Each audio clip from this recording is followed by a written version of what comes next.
Hodges. Come on, give Jesus praise. Come on, give Jesus the best praise. All right, thank you, team. Thank you, everybody. Give somebody a little air fist pump. Can you imagine what we're doing these days? You know, this coronavirus has caused us to think differently, live differently, but how many know there's still ways to get this thing accomplished? Amen, everybody? And normally we would be meeting with all of you guys here in our auditoriums. 3,000 or 4,000 pastors gather every July for that, but because of this, we are having this virtual conference. And first of all, thank you, team, for joining me. So I'm not just speaking to a camera. Give yourselves a hand, everybody. Thank you for that. And I even got a few pastor friends that just came that said, I know we're not supposed to come. We're coming anyway. So thank you for being here as well. And it's always encouraging. But because of what's going on with this virus globally, it has allowed us to bring this conference, of course, virtually to over 18,000 leaders. And so I'm very honored. I'm humbled by that, that you've allowed us into your mind and your heart today. And I take it very seriously. And I'm very grateful. So thank you so much for being a part of this event. I always started off by lowering people's expectations because I'm not going to preach to you, and there are no special guest speakers, and there are no vendors, and it's not really a conference. In fact, for years we didn't even call it a conference because we don't think it looks like a conference. In fact, I always attended conferences. How many can relate to this? I always attended conferences, getting inspired but not knowing what to do. You know what I'm saying? I would show up and I'm like, okay, I enjoyed that message, but where did you get that screen? And can I have one? And how much did it cost? I had questions like that. Who wrote that song? And could my team learn it? And by the way, are cameras expensive? Where did you get that? I just had questions, honestly, that, I was sufficiently inspired. Are y'all following what I'm saying, everybody? I'm sufficiently inspired, just still didn't know what to do. And I think what separates this conference from others is that we kind of think you're already sufficiently inspired. We think the fact that you went online or you gathered with me today, it's like, I want to grow God's church. Can I hear a good amen to that, right? But there's so many that just simply don't really know what to do. So it's not a matter of desire, it's a matter of ability. And so what we thought, what would it be like if we had a conference or an event where people could see the backstage pass? They could, if you were here last year, you would see people filling this stage, looking into the drum cage, and the dozens of them sitting in the sound booth talking to the sound guy, and just literally looking under the hood and everything. And we give everyone this backstage pass so they can know. And then all the teams were ready to say, here's where we got that, or here's how we bought that, or here's how you can do this, and just pass that along. And we think that's why it's been so successful. In 2010, we were in 21 days of prayer, and I've already had these thoughts in my heart. And in 2010, twice a year we do 21 days of prayer, and I'll talk about that later. But I rarely go into these prayer events with something planned for God, because I know God would usually surprise me. So I really, honestly, don't have much agenda when I go into these prayer events. Just think about spend time with God and keep my ears tuned. He'll talk to me. In 2010. There's probably only 3 times in my life where I've heard the voice of the Lord this strong. And I was just pacing actually right here in this auditorium at 6 o'clock in the morning when they're doing our prayer services. And I was about halfway making a pass this way, about right there, when I heard the Spirit of God say, help churches under 1,000 break the 1,000 barrier. By the way, I don't think 1,000 is a magical number or it needs to be your goal. I think it's just how God was trying to communicate to me to help 1,000 churches under 1,000 in attendance break the 1,000 barrier mark. And so immediately after I heard that, I went to my team. I said, what do you think about this? And we actually piloted a first event that summer of 2010. In fact, we didn't do any advertising whatsoever. We just put it out there that we're going to have this training event, more of a, not even calling it a conference, just giving you all the how-tos. And we just put it, I think we did just a Twitter post, that's all. And about 600 pastors showed up. About half of them agreed to basically implement everything we were teaching immediately. And every single one of those churches saw at the least 30% growth the first year, some over 100, 200, 300% growth. So we knew we were onto something. So, well, ever since then, this is year number 11 that we've been offering just these trainings, just offering it. In fact, even helping churches who would have difficulty coming here, paying their travel expenses and helping them out with hotels and car rentals and whatever it takes, just to help the church to grow. Can I hear an amen, everybody? Right? And it's just been so much fun over these years, because ARC is, planting new churches, and I always say grow is just helping existing churches, and it's important. In fact, the Barna Group says that the average church size in America is 89 people. That's the average church size, and only 2% of churches ever break the thousand mark in attendance. And which is interesting to me. According to some studies, 85% of all Protestant churches in America never break 200. And when you study the why behind that, so if you wonder why are they at 89 and why has this never happened, ready for this? This is a big idea. It's never spiritual. It's usually structural. So it's not pray more. In fact, I know a lot of pastors who pray a whole lot more than me. It's not work harder. I know a whole lot that work harder than me. It's more structural. It's just knowing what to do. And so we got this verse in our hearts years ago in Acts chapter 16. Just simply says that the churches were strengthened. And the result from them being strengthening in their faith was that they grew daily in numbers. And this is our theme verse for Grow. We want to help your church grow. And we do that by offering you three things. So this is kind of my introduction, and we'll get into the most important teaching in the entire conference.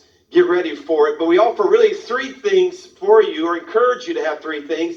And first is just training. So we're doing this obviously in this event. We're just going to train you. I'm not going to yell at you. I'm not going to, there may be a few preach points in it just because you can't help it sometimes, but really, I just want to make sure you really understand. So we're going to slow down and talk to you about it. And at times it may feel like you're just listening, like you're drinking water from a fire hydrant, but we're going to slow down and make sure you understand it and break it down. And it's very detailed. And we have all these notes available for you online. And not only training in this environment, but our team here at the church is available, to you through our Grow website, growleader.com, to help you in different online forums. And we even have a team that travels and consults, and that's going to be even growing in the coming years as we just serve churches and really going to them. Training is very, very important. And we also want to offer you resources. So all of these are free. You can go to the growleader.com website, and there are just tons of resources there. So you can download, and there are hundreds of thousands of these downloads every month, and we would just offer that to you. If we have it and we use it, we put it on the Grow share site. So in fact, we always have people ask questions. Hey, where can I find? And we usually 99% of the time the answer is we'll just go to this share site. It's all there, downloadable, ready for you. And the third thing we know that churches need to grow, we actually don't offer, and don't take this the wrong way, but Grow is not a relational network. Grow is a school. So people say, man, I'm gonna be a Grow church. Well, there's really no such thing as a Grow church. Grow is just training and resources. Our relationships, as you have already heard, our relationships are the Association of Related Churches. And I wanted to give you my invitation. Pastor Dino already did, and the team on the video already did. But I want to give you my invitation that if you're not connected to a relational network, you need one. Doesn't have to be this one, but if you don't have one, we would invite you not only to be a part of the mission of planting churches, which, by the way, I think is the most important mission on the earth right now, honestly. Hey, Jesus is coming back for his church, everyone. So I think it'd be great for us to all prepare that bride for him, right? But if you also, not only a great mission, but a great family of people that I just couldn't love any more than I currently do. So anyway, that's what Grow is. That's how I got started, and that's who we are. I always begin, and by the way, a lot of what this conference is going to be today in these teachings, I have updated every single one of them, and I've got two brand new ones for you in this conference, brand new sessions, but more than 95% of this year's attendees have never been to Grow. Isn't that amazing? And so we just have to give them some of the same things, right? All right, yes, it's pretty awesome. And so I like talking about them anyway. In fact, the people who have come every year and year say it is about the sixth or seventh time they've heard it where they get it. And I don't know that's an indictment on my teaching. I don't know what that is. But anyway, it takes a while just to hear it. And then you hear it again. And then I think it's like revelation. God just peels back the layers of revelation. And then I've seen people go, oh my goodness, I see it now. But I always begin this event by some confessions that I think are important for you to believe. And I mean this. So this does have to get in your soul, not into your head.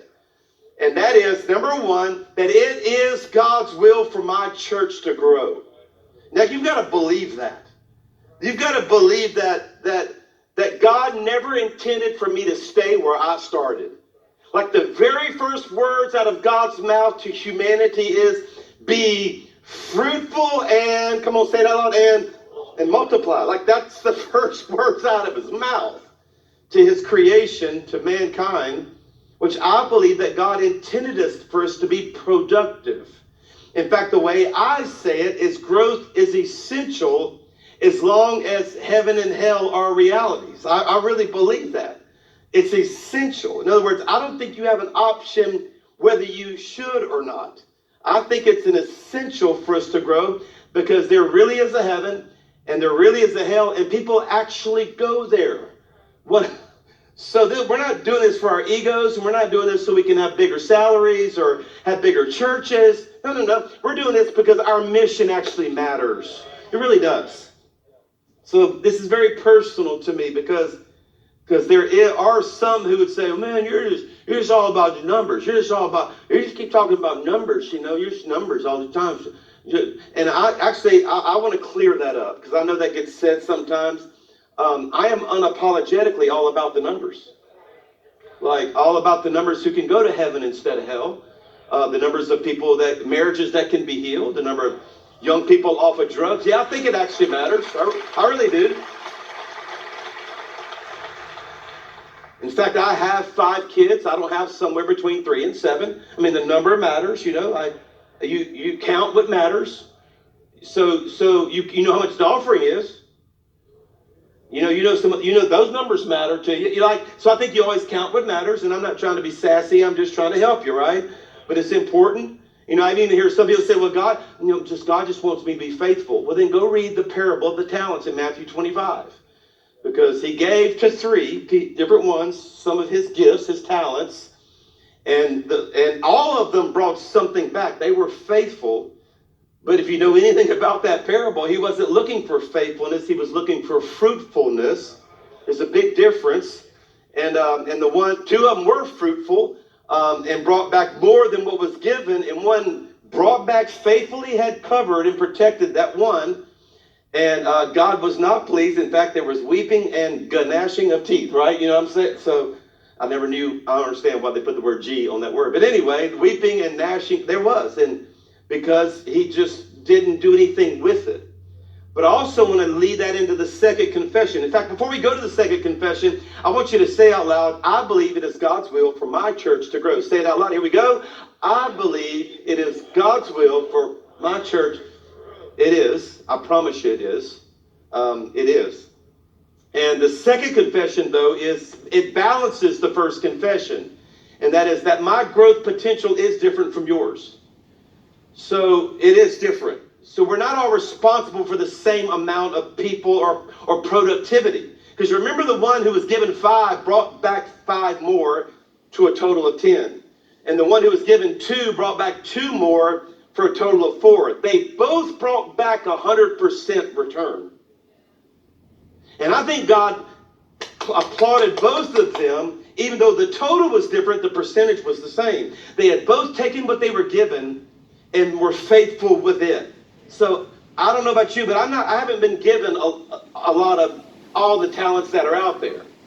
I don't think I'm the best speaker that's out there. I think I can explain difficult things and make it simple. But every time I try to preach, and just when I go there, I look ridiculous, and And I can never just be as, I wish I was TD Jake so bad sometimes, just put it out there and just say this. I heard him speak one time and he just went, "This is the day the Lord has made. I will rejoice and be glad in it." And see, y'all didn't do anything. That crowd went bazonkers. Wait a minute, I can quote that verse and it doesn't do the same. You know what I'm saying? I know I can't be as nice as Joel Osteen. I'm just not that nice. I just can't do it. But what would happen if you just focused on what you've been given and are you multiplying that? In the words of one of our presidents, comparison is the thief of joy. So stop looking over your shoulder. Just look at what you've been given and multiply that. It's that parable of the talents. Here's the third principle that we believe. And that is that not only do I believe it is I believe that it's God's will for my church to grow, and not only is my growth potential different from yours, which, by the way, that's what Grow does, is just help you reach your growth potential. That's it. So there's not really 1,000 number. There's no number. It's just what is your growth potential, and are you there yet? And here's the third confession that you just have to believe. And I know you already believe it, but because you wouldn't be watching this right now if you didn't. And that is that we can get better. We can just get better. We can. And it leaves inside of me, it's spiritually and emotionally, I'm so content, but at the same time, I'm not satisfied. And I think you can have both. I think you can have this deep contentment that Paul talks about in Philippians chapter 4. And at the same time, stay up at night wondering if you've done enough to reach your city. You know what I'm saying? I want to do more. And I'm not doing it because I think God will love me more or less or anything like that. It's just, I know it's important for us to all get better. Your marriage can get better. Your prayer life can get better. Come on, your attitude can get better. And we tell this story every year, and you may have already heard it, and I don't even know if I tell it right. So I'm just going to throw that out there right now. I think I've heard this story third hand, the story of the Chick-fil-A fast food restaurant, where if I got the story right, back in the 90s or so, when they were trying to figure out how Boston Market had taken out a big old chunk of their market share. They saw a dip in their market share because of this competitor.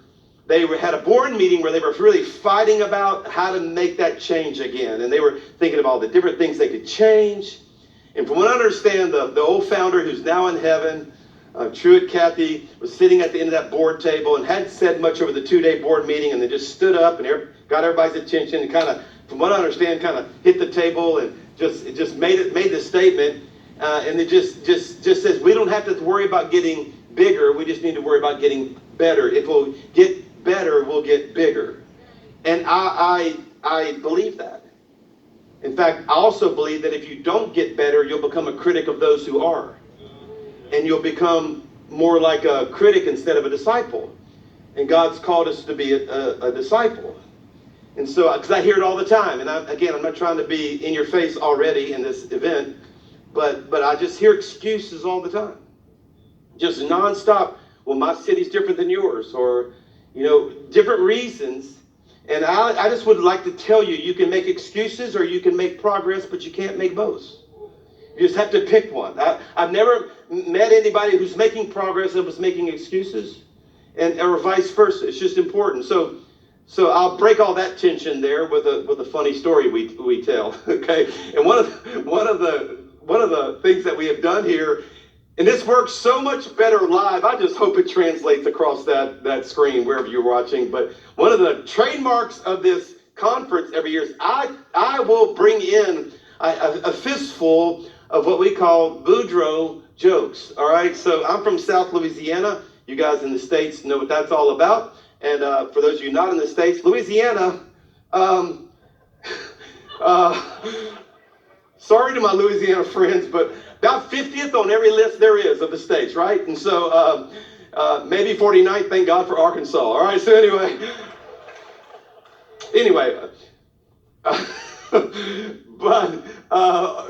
but there's this stereotypical person down in South Louisiana that's just called Boudreaux.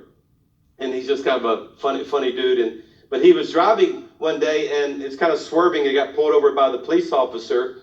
And of course, he went into his excuses. This is a joke about excuses since we were talking about that. And the officer says, hey, we're going to have to do a breathalyzer on you. He says, you can't do that. He says, and they said, why not? He says, I'm asthmatic. He says, I would die if you did that. He says, all right, so we'll bring you to the police station. We'll do a blood test on you. He said, you can't do that. He says, why not? He goes, I'm a hemophiliac. He said, I would bleed to death. He says, well, then you're going to have to walk this straight line. He says, you can't do that. He says, why not? He says, because I'm drunk. So anyway, I love that joke, right? I don't know if that translated. That's funny. I don't care what you say, all right? All right, so let's get started. This first session, once we now have these confessions in our heart, this first session is the most important because it's all about the why behind all of these whats. Cannot give you the whats. I cannot tell you what we do without telling you why we do it. And I'm going to fly through some material. Now, this is where it's going to feel like you're taking in a lot. But I'm going to just give you a lot of material now to explain to you vision. You've got to understand it and see it correctly. In fact, the verse that all of you know, where there's no vision, the people perish. I love what the Message says, that if people can't see clearly what God is doing, they stumble. And that's the picture I want you to see. They stumble all over themselves. But when they attend to what he reveals, and that's my prayer. I got up early this morning and prayed for you that your eyes would open. You wouldn't just leave with some ideas of what to do. You would actually have a revelation of it. That you'd see it clearly. They are the ones that are the most blessed. In fact, I have been working with church leaders for over 30 years now, and they're putting in a lot of effort. And many of them are putting in way more effort than the results that they're getting. I don't know if you've ever heard this story about one of our Olympians back in 2004 in the Athens Games of 2004, 16 years ago. We had a superstar guy from America that we sent in the 3-position, 15-meter rifle shooting competition. He was so good going into the Olympics that everyone else was just fighting for silver and bronze. It was automatic. He's got the gold before he even got there. He's that good. And sure enough, he's just in every competition, in every position, just doing incredibly. He's so far ahead by the last event that all he has to do, which they can do blindfolded, is just hit the target anywhere. If he hits it anywhere, he's got gold. He's that far ahead. And they have this incredible ability to what they can do, by the way, which makes it so they're so much more talented than you and I would be. It's actually not that hard to look through something and see it and just, but I don't know if you know anything about this, but when you pull the trigger, you can move the gun. They call it jerking the trigger. It moves. And not only that, but even your own heartbeat can make things move. So they have this ability to slow their heart rate down. You ready for this? And even squeeze the trigger between heartbeats. That's their technique. It's unbelievable. All right. So he's doing that. He's just doing a phenomenal job. And again, all he has to do is hit the target anywhere. Just absolutely anywhere. And he pulls the trigger. Bullseye. On the wrong target. So there were several of them set up, and he just got on the wrong one. He hit the wrong one dead center. Bronze. In fact, this is the picture after it happened. And I have seen this in the face of many pastors over the years. I thought that was a good sermon. I thought, we have drums like you, but there's a I'm telling you, it's a slight adjustment. It's not that target. Oh, you're just on the wrong target. And I'm going to help. This is where I'm going to help you with that. So if you don't hear anything else, hear this session, please. This is very important. That God only asks you to do 4 different things. Now, cover to cover, this is very clear. Every scholar, every teacher will tell you this. You're really just trying to accomplish 4 things. We're trying to get lost people saved. Saved people pastored. Pastored people trained. Trained people mobilized. This is the Great Commission. There was never anything about Christmas services. There was never anything about Easter egg hunts. There was never anything.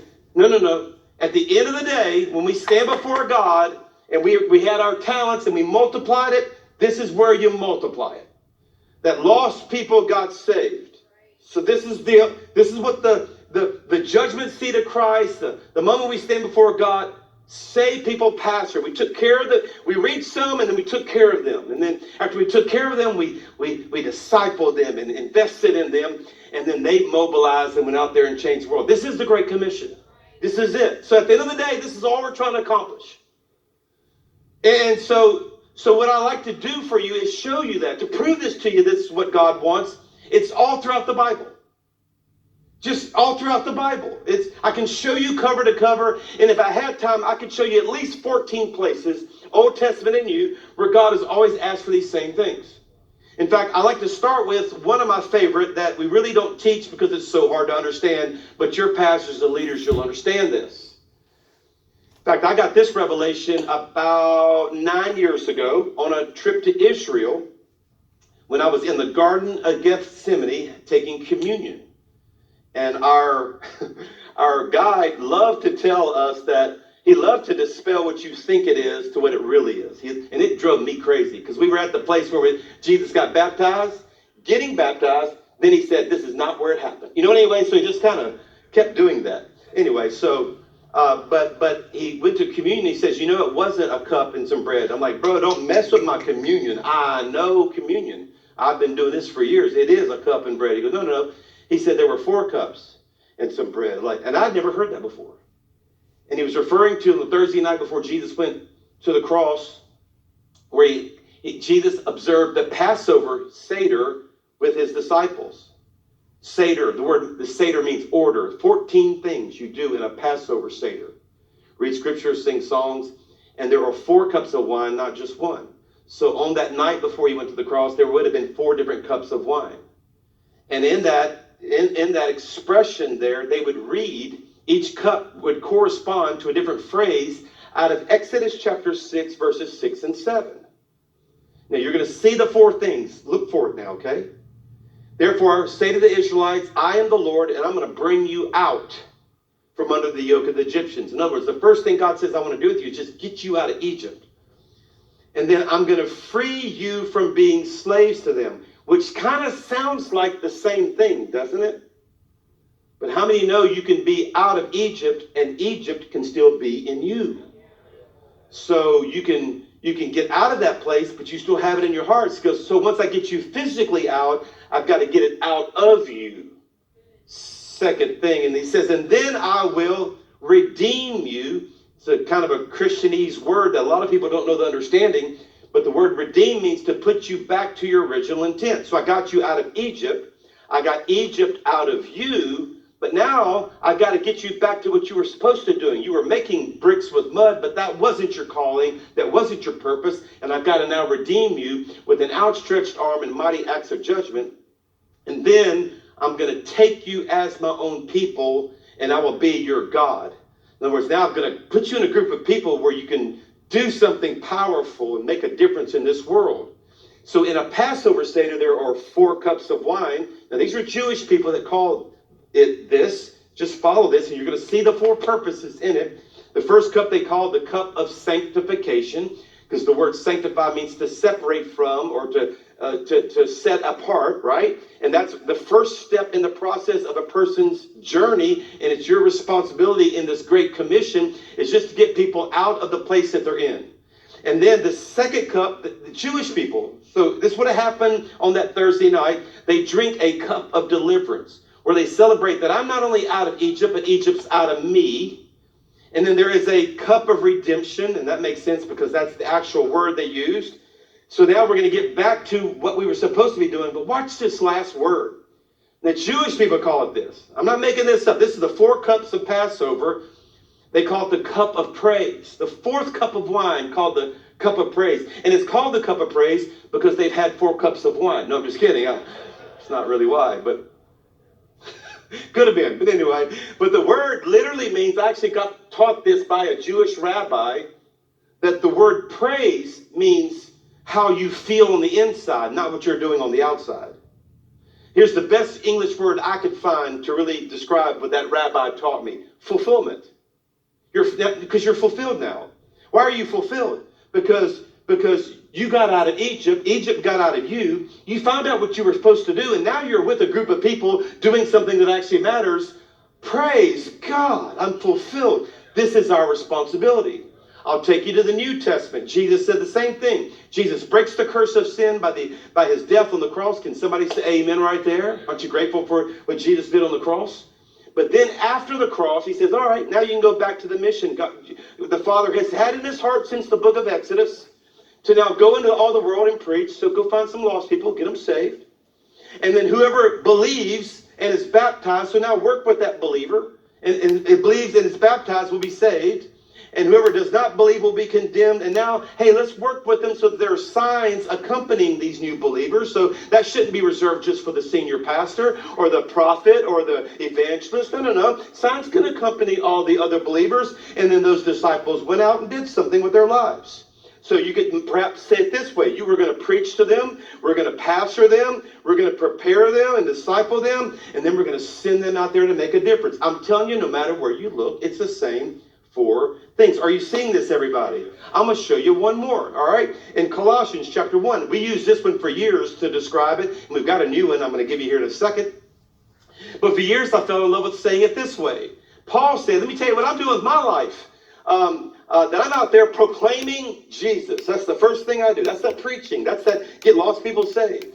And then I'm getting admonished. I think the King James says, warn every man. So after you get them saved, hey, now you're going to work with them and warn them and admonish them and work out this stuff in their life. It's the deliverance component.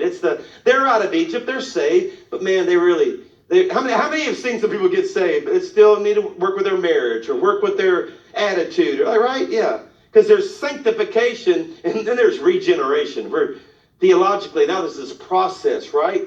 But now we're going to teach everyone, invest in them, put something in them that they did not have, get them back to their original intent, that we might present them fully mature. In the Greek, that literally means having reached your full potential. Fully mature before the Lord. And he says, and to this end, I strenuously contend with all the energy that Christ so powerfully worked. I'm giving my life to this. This is all I do. I want you to do the same, pastor, leader. So when you think about church, you might think about a lot of things, but at the end of the day, there's only four things we're trying to accomplish. That we're going to proclaim Christ to the lost, and then we're going to warn them and admonish them and work with them and help them get better and work out all their issues. And then we're going to invest in them, disciple them, teach them, to use Paul's terms, so that we might see them reach their full potential. They can be fully mature. All right, one more. I said that was one more, but there's one more. Because this is the one we use now the most here at Highlands. And I really need you to lean into this. And every one of you here, I know some of you've heard this time and time again, but let this come alive in you like never before. So now the Apostle Paul is planting these churches all across that part of the world. And of course, that's what a lot of our New Testament letters are, or books of the Bibles were letters to these churches. So the church at Ephesus, he writes a letter called Ephesians. And in it, he gives us a beautiful gift. He shows us what he's praying for. So pastors, he says, let me tell you, when I wake up in the morning and think about the church, how I'm praying for the church. And I love that because I love prayer patterns. I want to know how to do it like God would pray. I want to pray like God would pray. Well, I believe this is the word of the Lord. I believe the Bible is the word of the Lord, right? It sure it is. And in Ephesians, Paul says, I never stop doing this. Every day, I keep asking that the God of our Lord Jesus Christ, the glorious Father, may give you the spirit of wisdom and revelation. Stop right there. He's saying the same thing I said when I started this talk. I'm just praying that you can see this. Because it doesn't need to be revealed just in here. It needs to be revealed in here. Like you understand it. Paul says, boy, I wish you could see how important it is for you to, here they are, to know God. So he uses a word here, by the way, know, that Jesus used. It's the word gnosko in the Greek. And the word know does not mean no, it means no. In other words, you can say, I know who so-and-so is, but if you live with them and you're married to them or they're one of your family, you know them in a different way. That's the word. In fact, it's an intimate word. It's the word Jesus would use in Matthew 7 when he said, not everyone who calls me Lord is going to go to heaven. I will say them plainly, away from me, you're an evildoer because I never knew you. It's the same word. I was looking for relationship, not religion. And Paul says, I just wish you could understand how important it is for you to be in a relationship with God, not just be a religious person. That's that first step. That's our first job. He says, and then I pray that the eyes of your heart be enlightened. When I first read that, I thought, well, Paul, your eyes, they're not on your heart, they on your head. To which he would say, but you're not looking through these. You're looking through everything that's ever happened to you up to this point. All of us are seeing the same thing right now, and all of us are seeing it differently based on the people you've known and the things that have happened to you. Every one of you. We all see through a filter that Paul says needs to be enlightened. That's that cup of deliverance. That's that second step in the journey where we're helping people just get healed and deal with the yesterdays. And he says, in other words, you can't even get to this next one if you haven't done those first two. In order that you might know the hope to which he has called you. You'll never know your calling. You'll never know your future if you're still dealing with your past. And you've got to realize, though, that you have this amazing hope to which he has called you. It's that cup of redemption. It's that God has something better for you than making bricks with mud. You know, there's a call of God on your life. And then once you know the call of God in your life, here comes that cup of praise.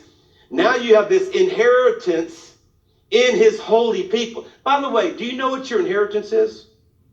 Your inheritance, so your ultimate inheritance, is that you impact other people. So your inheritance is other people. The fact that your ultimate call of God on your life, every one of you, is let your life impact other people's lives for good and for eternity. Psalm chapter 2. Ask of me, God says, and I will give you the nations as your inheritance. The people are your inheritance. But you can't have your inheritance. You won't make a difference in the lives of others if you don't know what your role is, the hope to which he has called you. And you won't know that if you're still got your heart all messed up and need to be, and you won't be able to do that if you don't know God. And this is our job. This is our job. So for years, I've been trying to explain this to people. With moderate success, by the way. Because for years, we tried to be a four cups church. We really were. We're going to be like, we're going to give people sanctification. To which you had to explain that word every time because it's a big fancy Bible word. And then we're going to take you, you're going to drink, everyone, the cup of deliverance. And people ran for the doors on that one, right? Nobody. I mean, they really want it, but they don't maybe like that word as much. And so for years, and we tried different scriptures to explain it. So one day I actually had this hunch, why don't we put together a focus group of completely lost people? We actually did this. I actually paid them $100 for an hour of their time each if they would just help me come up with what I call street language for all of this. Because I don't need to understand it. I need the people who I want to take through it to understand.